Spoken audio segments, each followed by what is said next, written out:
All right, man, we back. Mercy Sports Talk, we in the building.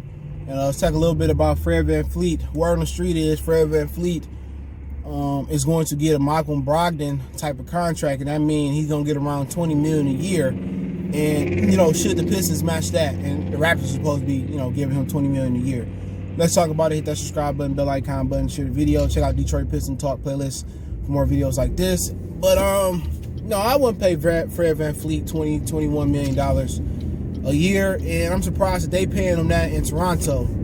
Toronto got a problem because their backcourt is too small. When they go up against teams like the Celtics, who got Smart, Brown, Jason Tatum, even when you switch, you got length on you. So either they gonna get rid of Kyle Lowry, eventually I think that will be the plan, and they're gonna get some bigger type point guard to play next to Fred VanVleet. But, the Raptors got a lot of free agents this year. Marc Gasol talked about going back to play overseas to finish his career out.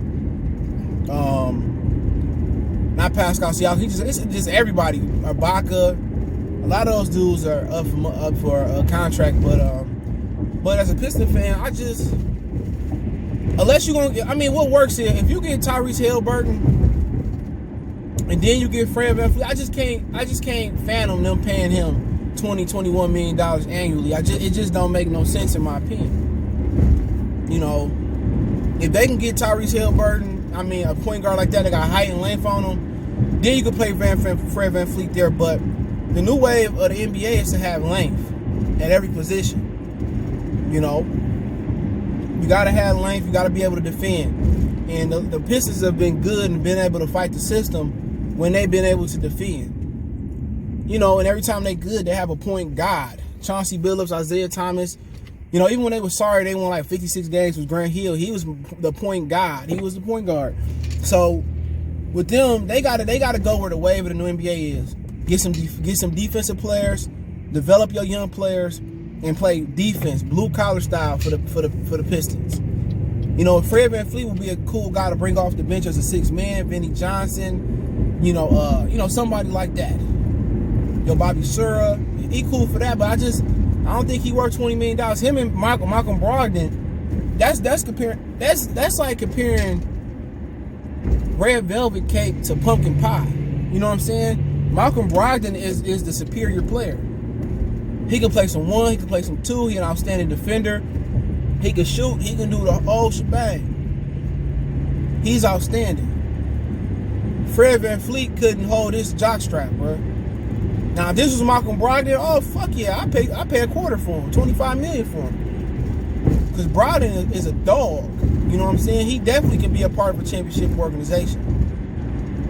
But Fred VanVleet, he just don't got the defense, man. When you think Pistons, you got to get out there and for one, you got to have 5 willing defenders. 2, you got to have that anchor in the middle that's going to clean up the problem, like, Mahorn and Bill Laimbeer and, those guys. You had Ben Wallace or Rasheed Wallace. When the Pistons are good, they lock down defensively. If Fred VanVleet is not a lockdown defender, then you're going to have problems when you switch against longer players and he ineffective with shooting his shot. Pistons need to get length. And if you're able to get a Haliburton, and I'll do a live stream about the guys I like in the draft. I'm going to finish up the next few weeks this draft spotlight. If you got any suggestions or video requests for draft spotlight, I'll take them. Somebody asked for Sadiq from Villanova. I think he the most pro ready player right now as far as body strength and everything he do. If he falls to the right team like the Lakers or the Spurs, somebody gonna get the most out the lesser with him. He probably be rookie of the year if he in the right situation. But yeah, man. But out of all the people I seen in the draft, man, my favorite is him, Sadiq from Villanova. So far, I haven't done anybody. I love Haliburton. The Okoro kid from Auburn, I like him. There's a lot of good players in this draft, man. A ton of good players in this draft, man. You got some guys you might have to develop a jump shot, but I don't care if you can shoot or can't shoot at this point. I love Denny. I think Denny should be the number 1 pick not because he's the best player in the draft. I think he should be the number 1 pick because he fits what Minnesota need. You know what I'm saying? But But other than that, I just want to play Fred VanVleet $20 million around that area. I think he's a good player, but Pistons better off getting a Rip Hamilton type guy that got nice height, nice length, and that can score the ball. But that's just my opinion. Do y'all think Fred VanVleet worth $21 million a year? I don't even think he on Malcolm Brogdon level. That's no disrespect to him, but that's the word on the street. 4 years, around $20 million a year. That's what the Raptors gonna offer him. Let me know should the Pistons match. Don't forget me on Facebook, Instagram, Twitter. You can reach out if you have a business question, inquiry, sponsorship, video request. All my social media links in the description. If you ever got a question, video request, you have a sponsorship on the channel, you want to, advertise your business, I got you. I got good rates. Other than that, man, you can make a donation by best way is to share the video. But if you want to make a financial donation, Cash App CJ Good 313. That's in the description. PayPal link in the description as well. Appreciate everybody. Don't forget to check out my other channel, Goodfellas Sports TV, right here on YouTube.